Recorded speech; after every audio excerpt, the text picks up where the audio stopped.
میری عزیز ماں اور بہنوں اور بیٹیوں، اسلام کے اندر اللہ رب العزت نے آپ کو وہ عزت دی ہے جو اسلام سے پہلے نہیں تھی۔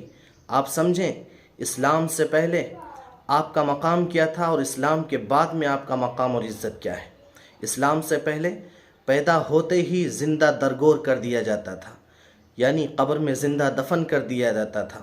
نمبر 2، وراثت میں مال کے طریقے سے تقسیم کر دیا جاتا تھا، یہاں تک کہ بیٹے اپنی ماں کو وراثت کی طریقے سے اس کو تقسیم کر دیتے تھے، اور ماں کسی کے حصے میں آتی تھی تو بیٹے اپنی ماں کو اپنی جائیداد سمجھ کر ان کے ساتھ میں زنا کیا کرتے تھے۔ تیسری ذلت میری عزیز ماں اور بہنوں یہ کہ عورت کا وجود ہی باعث ذلت سمجھا جاتا تھا۔ کسی کے یہاں اگر بیٹی ہو جاتی تھی تو اس کو اپنے لیے شرم سمجھتا تھا، اپنے لیے ذلت سمجھتا تھا، اپنے لیے عار کی چیز سمجھتا تھا۔ نمبر 4، چوتھا مقام اسلام سے پہلے میری عزیز ماؤں بہنوں یہ تھا کہ لڑکی کی پیدائش جو ہے غم اور مصیبت کا ان کے لیے پیغام ہوتی تھی۔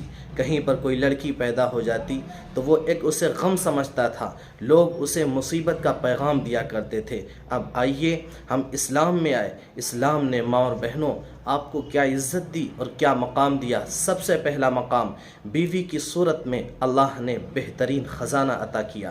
نمبر 2، بیٹی کی صورت میں جہنم کی آگ سے حفاظت کے اللہ رب العزت نے وعدے کیے، اور یوں فرمایا جو بیٹی کی صحیح طور پر تربیت کر دے، اس کا نکاح کر دے، اللہ رب العزت جنت کی ضمانت دیتا ہے۔